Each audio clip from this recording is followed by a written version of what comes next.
If we're going to see crime rates go up in the rural communities, what are the root causes? What are the stats? Why exactly is happening? Is it domestic abuse? Is it drugs? Is it what is it, and what's happening? Is it gun violence? Is it So those are the things that we should be breaking down, and those are the things that we should be trying to address quicker. Once upon a time, living in a small town in Canada pretty much guaranteed you a virtually crime-free lifestyle.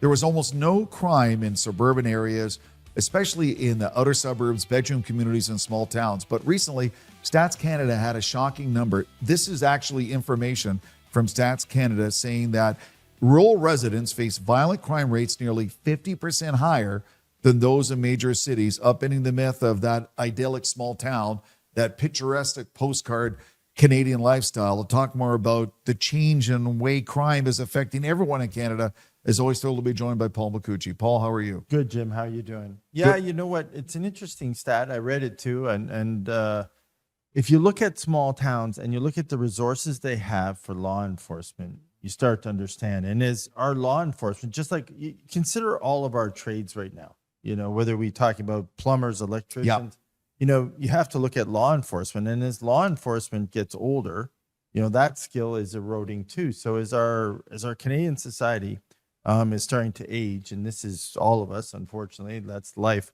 We're having RCMPs members retiring. We're having local police officers retiring. We're having people deciding that it's time to quit. And with everything going on right now, whether it be overrun jails, overrun crime sprees in different areas, listen, they probably are thinking this is the right time to go. And you and I talked about it before the show. There was a time, I guess, even in law enforcement, that when you went to work, you were always concerned about your safety, but there was an unwritten rule that parts of the communities, different communities, didn't see a lot of crime. That's right. Right. And now, the people that are farming, the people that are moving to the farms, the people we're seeing getting involved in rural communities are way different than they were.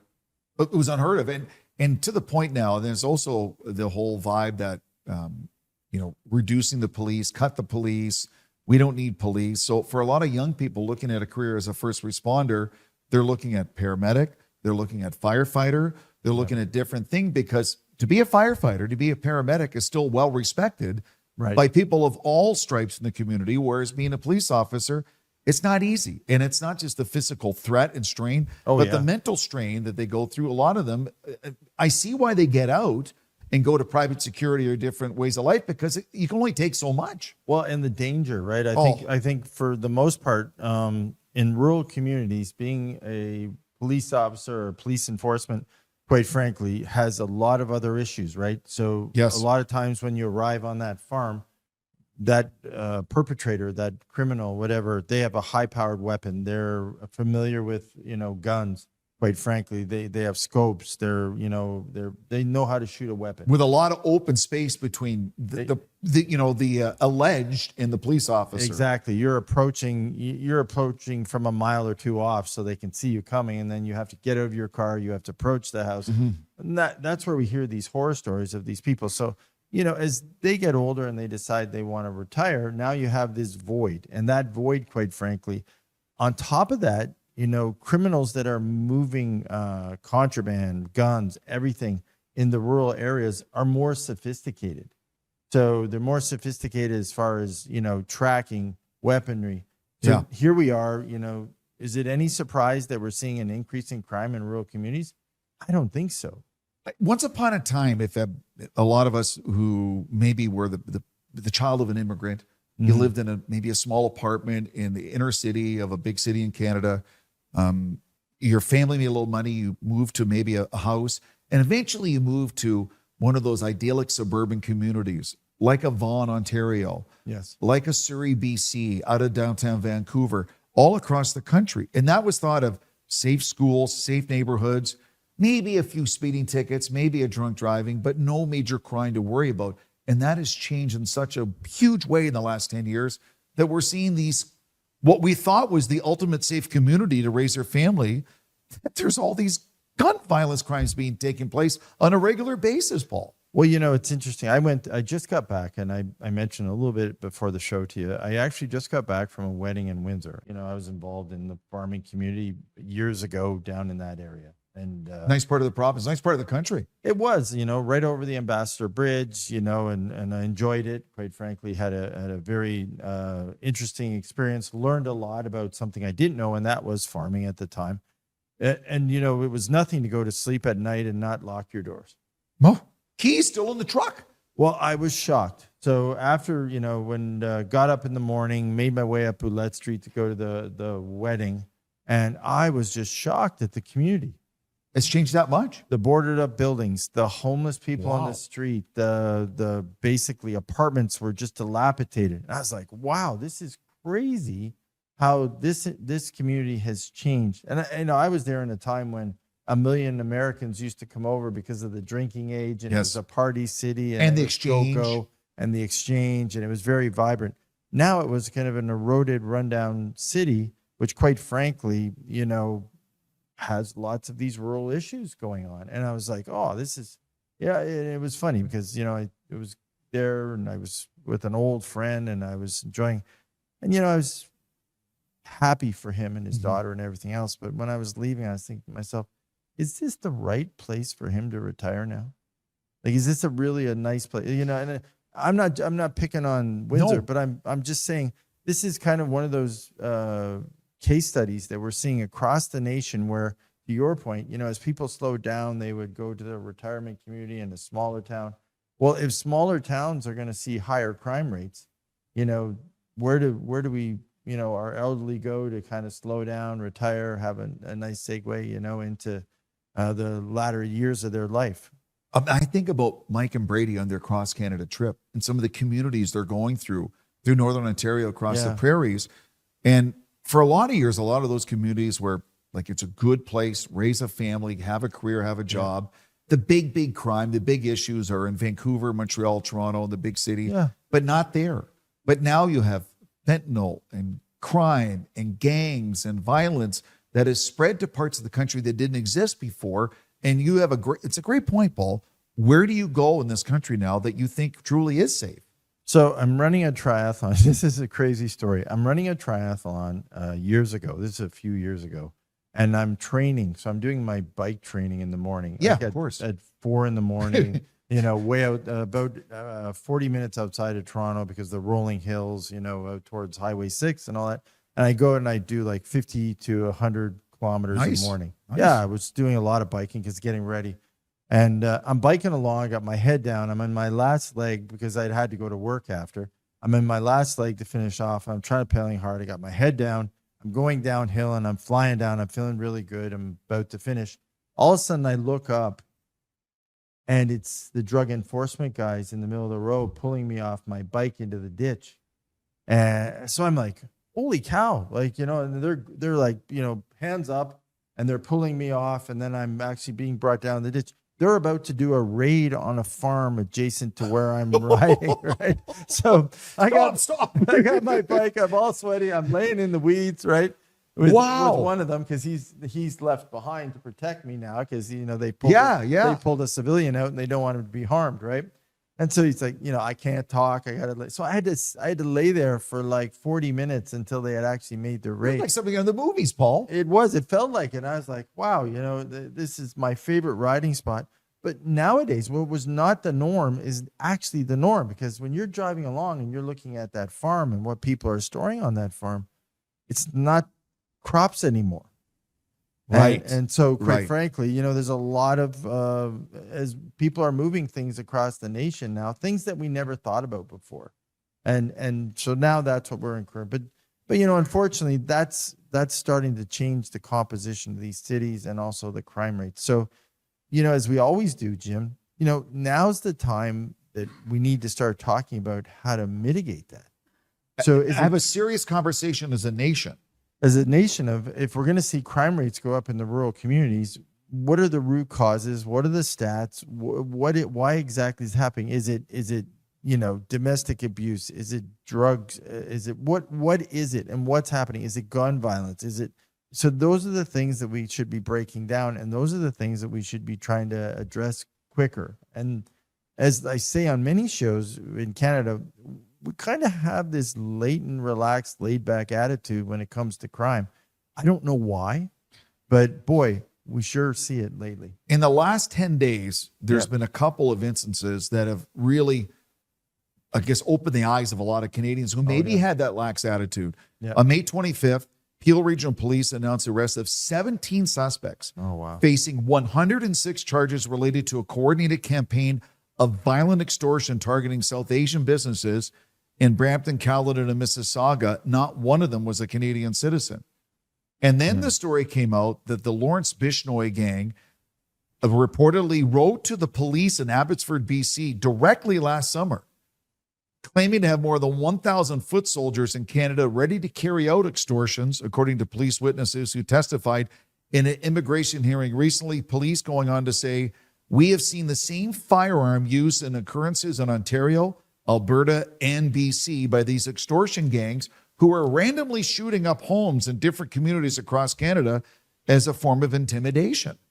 Yeah, it's unfortunately it's become quite popular, and we every morning we get up and we look at the news, we see one of these shootings, and I don't know about you, Jim. For a couple of years, I'd get up I'd watch the news in the morning. I think to myself, someone has to ask this question at this point, like after the fifth or sixth shooting, and it reminds me, I don't know if you remember this. This is an interesting story, which when I was living in the States, I was down working on a project just outside Cleveland.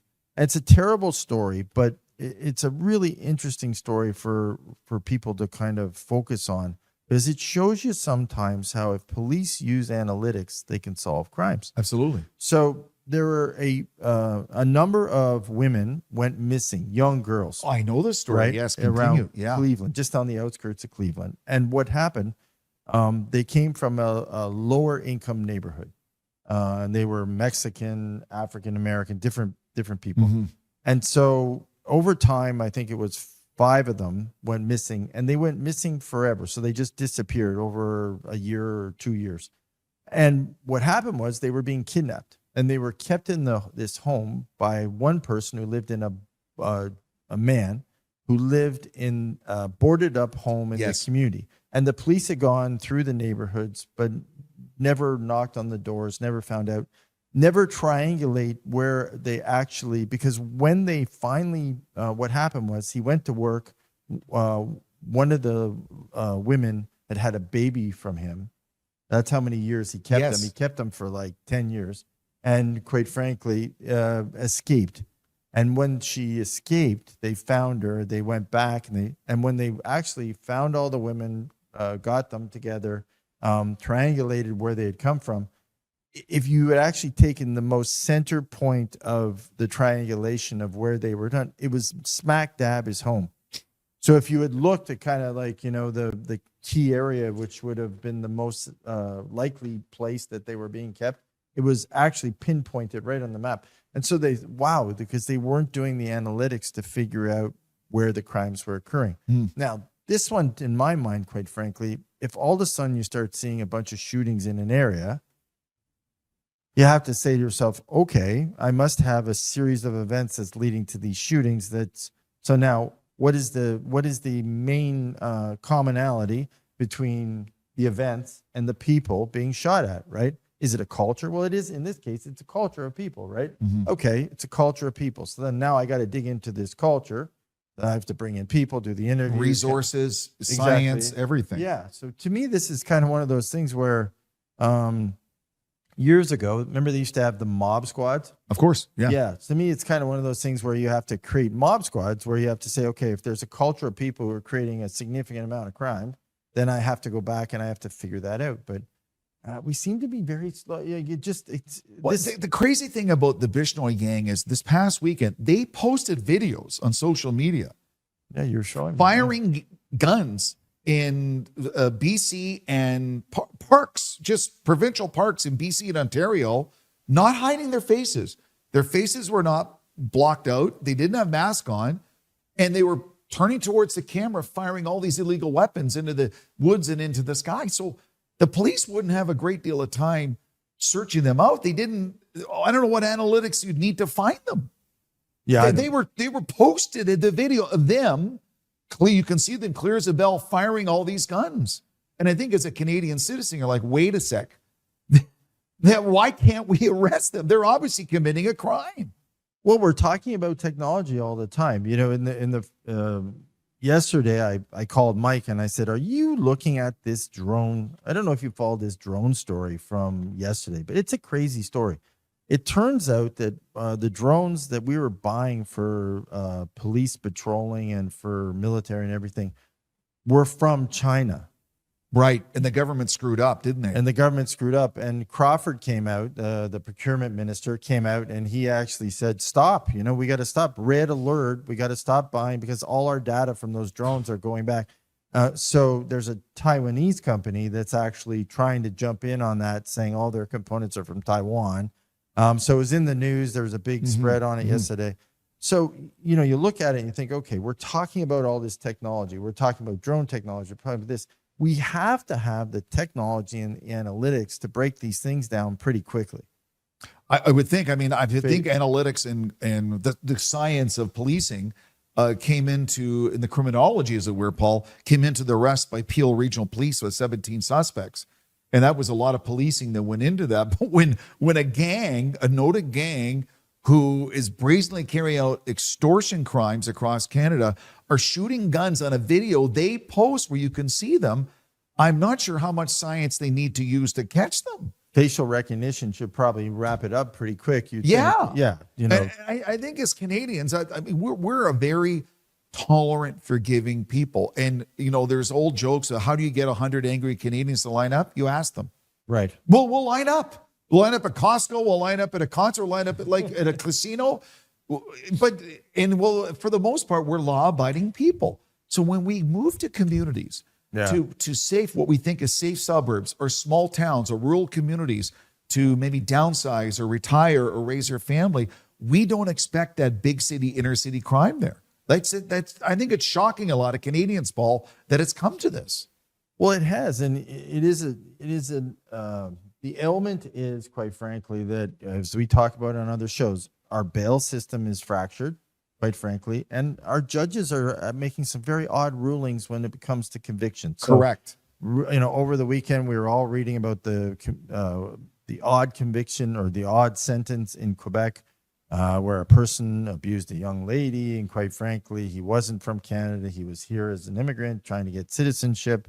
It actually got worse and worse, and to the point where, quite frankly, but then he was not sentenced because the judge didn't want to mess up his immigration case. And there's been dozens of instances like that, Paul, where a judge in different jurisdictions in Canada, when they get to sentencing, they announce that I'm only giving this person this amount of time because it affects their immigration status.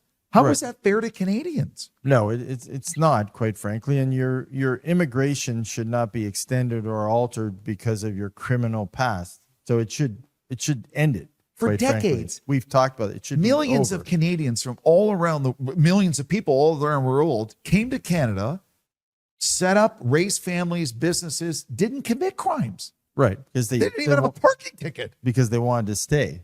They were so desperate to be Canadian to stay here. Yeah. So they didn't, they turned a blind, a lot of times they just ignored things that happened because, quite frankly, they didn't want to get in trouble. And they didn't want to go back. And they didn't want to go back. But in this case, that fear isn't there, quite frankly. And we don't seem to want to put that fear into anyone, quite frankly. And that's what we're getting. This is the offset.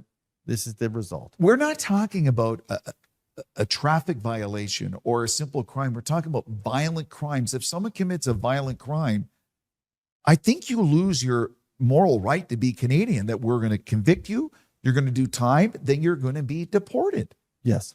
I don't know how any Canadian, left or right or center, would have a problem with that. How would that pull? It would pull 100% probably. I would think. Yeah. So you shoot someone, you beat someone, it's sexual assault. It's over. You do your time, you're deported. You've lost your right to live in Canada. Are you even going to do time? You just get deported at that point. Quite frankly, you know what I mean? That has to be something we have to address, because the resources to incarcerate someone in this case, given the fact that we're actually so under resourced as far as prisons and the ability to actually jail anyone, I don't even know if that's, quite frankly, you just say goodbye and put them back, or do you do a deal? I hate to say this, the U.S. is doing it right now. They're actually doing deals with other countries to jail them in other countries. Exactly. Whether it's El Salvador or the Middle East or whatnot. Because the country of origin, quite frankly, won't take them back or doesn't have the funds to take them back. Are we kind of getting into that situation right now? Are we in that odd situation where we have to address it, but we don't know what to do with it? Because quite frankly, we don't want to build them here. We don't want to privatize them. We don't want to ship people to other countries. There's got to be a resolution here. It can't be just, hey, we'll let you out and don't do it again. I feel horrible for the millions of hardworking, law-abiding South Asian people in this country who have been such important to the fabric of the nation, whether it's in arts, in business, in politics. Why is the government not doing more to protect that community from this extortion? This should be a massive federal policy where the OPP, the RCMP, Peel Police, whatever police force are doing something to protect these innocent people. Yeah, I know Joe Warmington's done a number of articles, good articles on this stuff. And one of the things, he's interviewed some people and they're like, I'm wondering if I should go back. Is it safer for me to go back, to India? Is it safer to me to go somewhere because maybe I was doing better there or I felt safer there. So that can't happen in Canada. No, we should never have that person think that. That's a crazy conversation, but that's the conversations that are happening because where do they go? But if you're living in a safe suburban community and people are driving by 3 a.m, randomly shooting at your house to intimidate you, to extort you, to make you pay, almost like an old mob movie from the 1950s, then back in the day when that happened, all the different police forces and all the government resources went in to stop that. Yeah. Why can't we stop it now? Yeah. Remember the old Godfather movies? Absolutely. When, he used to go down through the market and they'd all pay their vig every month and they'd respect him and he took care of, eventually what that becomes, to your point, it does become where at some point, you're able to control communities because the only safety they have, they're replacing traditional law enforcement and they're replacing it with a mob. And so you pay them or you get shot at. Yeah, you pay them a tax per se to protect you and again, unfortunately, it appears that's where it might be going. On Monday, this is the 1st of June, we're taping this. Mark Carney was scheduled to speak about the violence the Jewish community is facing the last year. It's scary. And there's all these different ethnic communities in Canada who are facing real hardship, real violence, real fear in their community. And I'm okay for giving money to different things. And I know we've given a lot of money to Ukraine and they're still in a fight, but maybe, just maybe, some of that money for more policing and more resources to protect these various communities. Oh, yeah. No. Listen, international conflicts should never come to Canada. And it's for years we've had people immigrate from countries that have had wars with each other and everything else. But we've been able to figure out a way to live together and to resolve our differences here in Canada. So it saddens me when you start to hear these stories where kids have to leave school and hide under bridges and, go to separate areas to stay away from other kids. At that point, there's something wrong with the educational system with us coming together. You remember, after World War II, there were so many people who were on both sides of that war that immigrated to Canada and figured out a way to live together peacefully, to work together peacefully, and put those things behind them, right? And they came from countries where, their brothers and sisters and fathers were killed in the war, but they figured it out. And again, that's what Canada is all about. We should be figuring that out. And it's not only, I think, law enforcement, Jim. I think it's a little bit of like sociologists and psychologists really need to be put into some of these areas where these groups are meeting and have the discussion with them and say, hey, you're in Canada now. You have to kind of, you have to stop preaching the rhetoric to your young people, to your kids, to be committing these crimes. Because quite frankly, by talking that way, you're giving them almost the approval to go. It's fuel to the fire, right? Yeah, fuel to the fire to have these kids go do that. And, a young mind, quite frankly, on social media, not really developed, it starts watching these things, hearing it at home, hearing it in their community, hearing it in their churches and prayer areas. And quite frankly, they think it's fine. Once upon a time in the 40s, 50s, and 60s, those millions of Canadians that came post World War II from all around the world, there was, I know my father-in-law talked about it when he came from Holland after the war. Basically, you got a pamphlet.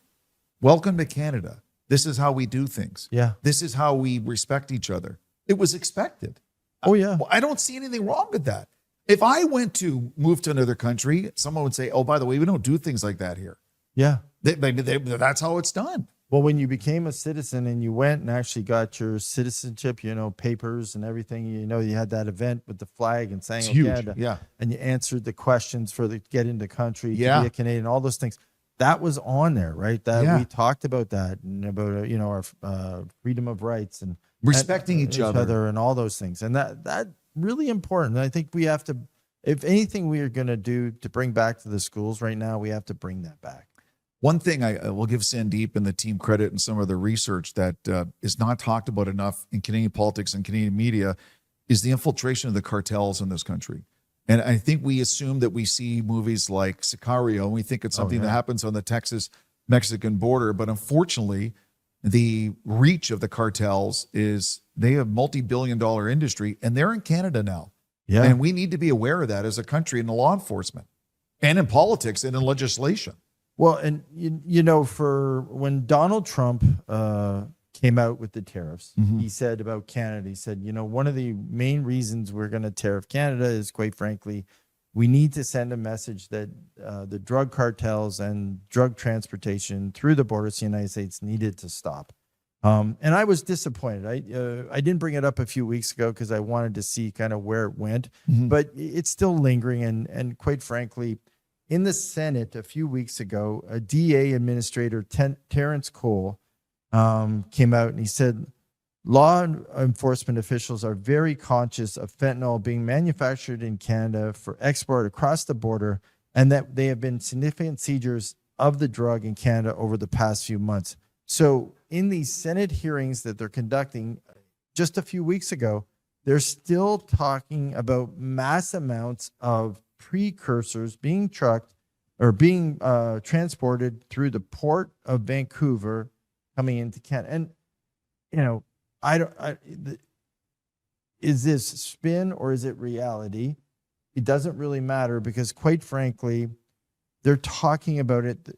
The DEA of the United States in Washington in front of hearings are still talking about the fact that we have significant transportation of drugs across the border from Mexico into Canada and then back into the U.S. And Sam Cooper, one of the contributors to TPL Media, he has written extensively about these fentanyl superlabs that are in all parts of Canada. And while the government keeps saying no, no, no, a week later, there'll be an announcement from a police service from the big city, the OPP, the RCMP, highlighting the details of a bust. Yes. Someone at the border with a huge amount of fentanyl. So the government can say all they want. The police, the front line police officers who are dealing with this are making, press releases. This is who we arrested. This is how much fentanyl they had. And this is what the situation was. So the U.S. government can read that. I mean, the Canadian government can try to sweep it under the rug all they want. But Sam Cooper has done some amazing investigative journalism about these fentanyl labs. And whether the government wants to admit it or not, it is a problem in this country. Well, it's interesting. They're bringing it up. We're having a conversation today about the 50% increase in crime in the rural communities. Hey, again, the analytics. Go do your analytics. Is that what you're finding? And are drug issues a big issue? Well, hey, that's probably what's going on. The interesting part when this, when Cole came out and actually made the Senate hearing announcement and he talked about it, we came out. So the CBSA media relations manager came out and said, Canada is not a significant source of fentanyl, be it for the U.S. or abroad. So that was our response, right? Okay, very short, but again, do the analytics play out? And is that the truth, Jim? Because quite frankly, we don't keep really good stats on crime. So we've done this on other shows. Unfortunately, most of our crime stats are only recorded up to 2024. if you want to learn about crime, what you have to do from a media perspective is you have to go province by province, department And by do a deep department, dive. and you have to consolidate them. And every once in a while, someone does it. We get it. We all thank the person that did it, and we share it, and then we try to talk about it. But honestly, it is a lot of work. There's a couple, when you look at stats in Canada, and I just got my, my census. Yeah, we all got our census. Yeah. We filled it out. You know what? I was thinking about it. I'm like, we have to do a better job at pulling together this information and getting it compiled. And that's something we've been missing. And it's sad because, we put $1.3 billion into the border security plan. So then we have to ask ourselves, did the $1.3 billion we put into border security to knock down drugs really work? And if it didn't, then we deploy the resources in the right place? We talked about hiring 1,000 new RCMP members, right? We talked about more border control, more technical security technology. Did we put it in place? Did it work? Has it knocked it down? And if not, where are we still vulnerable and how do we do that? And there's no shame in having that conversation. I think we try. We can't put our head in the sand anymore. No, we try to sweep it under the rug. Everyone's brought it up. There's been on shows. It's out in the open now. They talk freely about it, quite frankly, all over the world. We're not, sugarcoating it. So let's just have an analytical conversation about it, figuring out, did we get value for money when we spent the 1.3 billion? Did we not? If we did, do we need to change our plan? If we don't need to use all those people at the border, we need more technology. Let's get more technology, redeploy those people up into rural Canada to help those people in rural Canada with the increase in crime. Like, those are the things we need to be talking about. 2 weeks ago, this is CBC. Yeah. The largest drug seizure in the history of Manitoba. I saw that. 33 people arrested, more than $37 million worth of cocaine, meth, and fentanyl seized in what Winnipeg police call, without question, the largest bust in the history of the province. Among those arrested are people associated with the upper echelon of organized crime in Canada, including bikers and the Mexican cartel. Collectively, 174 charges. All you have to do is go on your Google and search Fentanyl Bust Canada, and it's page after page after page of things like that all across the country in different provinces. Yes. This is not, I know the government's trying to say, no, we have no problem. But even the CBC they're posting it, this is, because it's such a big deal. Well, I'm sure the U.S. senators, they've got Google in America too. They can read the same story. Like, wait a second. What's the weight on that again? It's a crazy amount of weight. We looked at that story. Like, it's an insane amount of weight. As you figure out, like, I think the bust was like 1,000 pounds or something. It was 14 handguns, 525 kilograms of controlled substances. Yeah, 1,000 pounds. Yeah, well over 1,000 pounds. Yeah. Yeah. No, Some of the drugs were seized in Vaughan, Ontario. Yeah.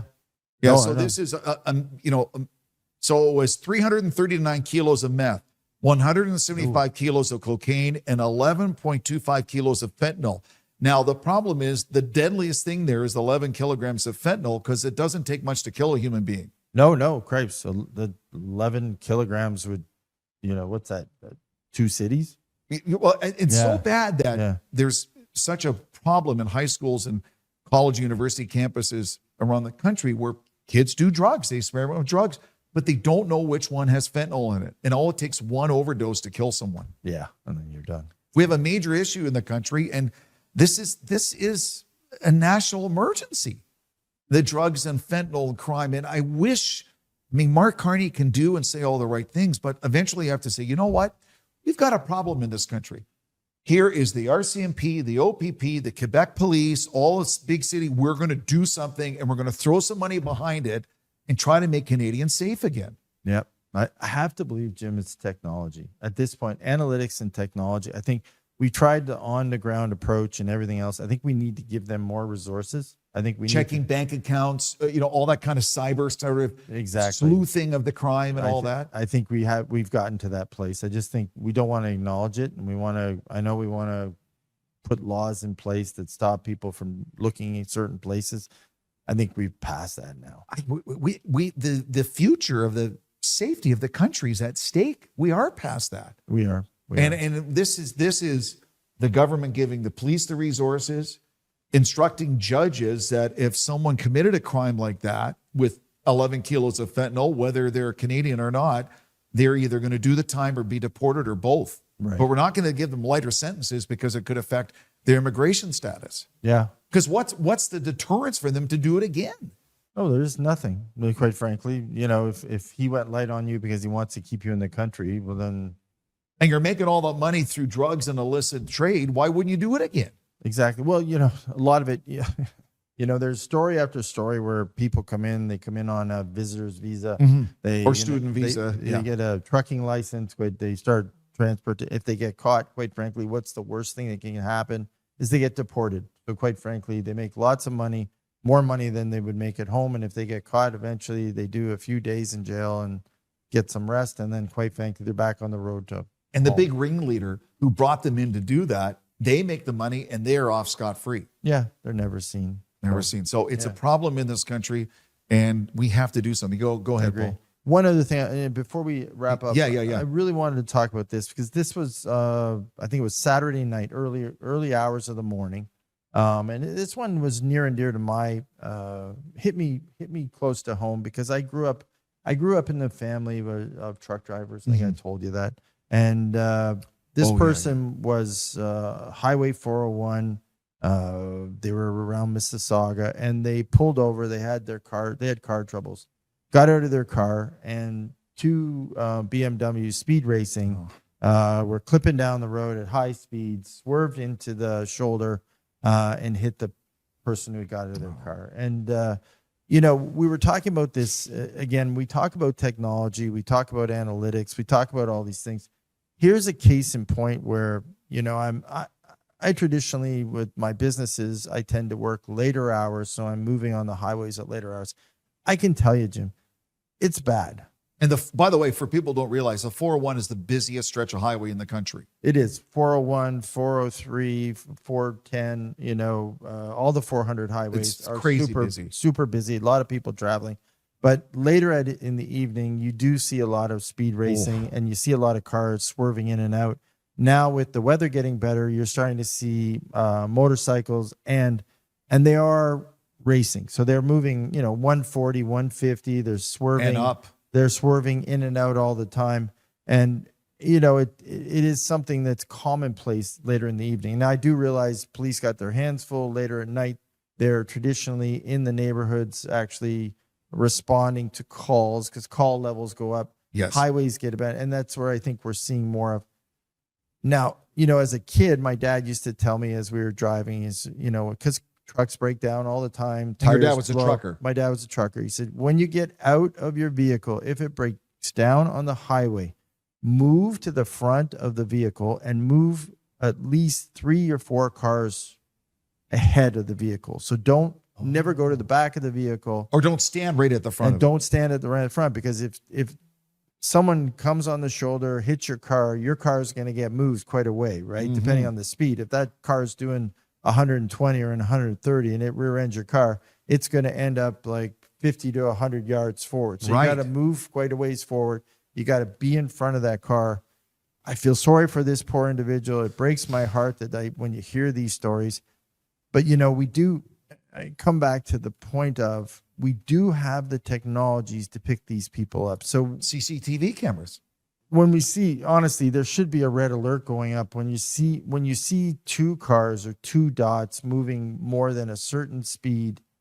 It alerts the OPP or the local police, right? It should start alerting them, and then we should start to be able to move, or there should be some red light system or something that informs them. We bought helicopters, we bought all these things.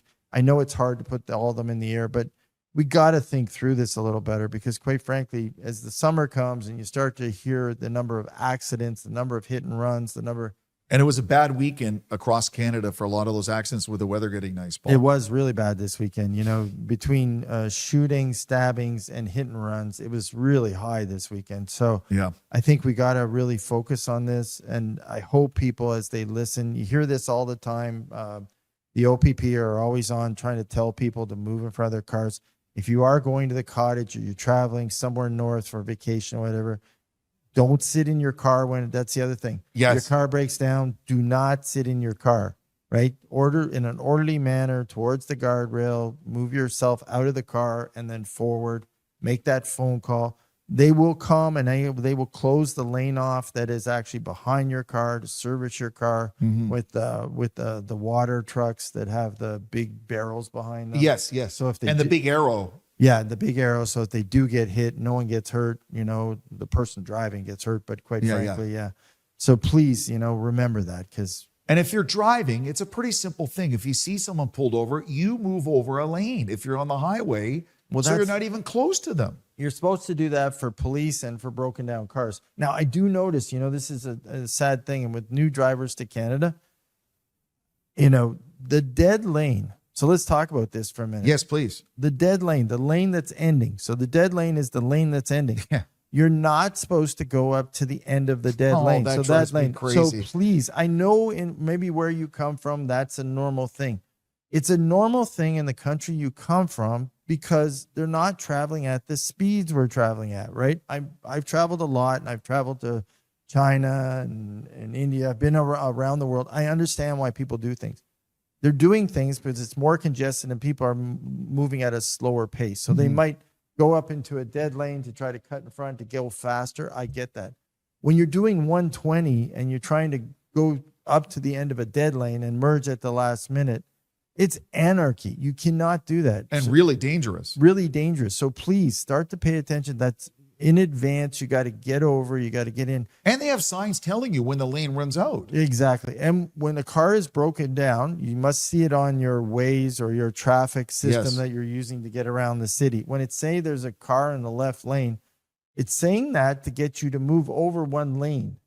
So even because they're stuck there. They're stuck there and you don't know what's happening in that car. You don't know if they were able. Let's think about it. You're not sure that car that broke down was able to get fully over to unblock the lane. Not at all. If you're moving on that lane at 120 and all of a sudden you see that car didn't get fully off the road, what are you going to do? Well, you got to merge and you're going to hit a bunch of other people and cause a huge accident. So, and the other thing is with police, police safety, every year we hear a number of police officers get hit or get sideswiped or injured, because quite frankly, someone messes up and rear ends a car that's broken down and then hits the police car.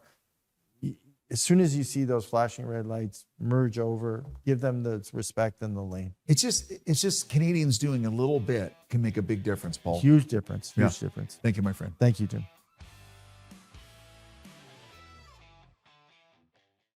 Looking for reliable and convenient personal safety products? Less Lethal has you covered. As Canada's only authorized Byrna distributor, we provide a range of products for recreation, protection, and security. Explore our Byrna launcher lineup, including the LE, SD, TCR, and Mission 4, designed for different levels of performance and protection needs. We also offer the Banshee personal safety alarm, designed to protect children, women, and vulnerable individuals. Because your safety is our top priority. Shop now at lesslethal.ca.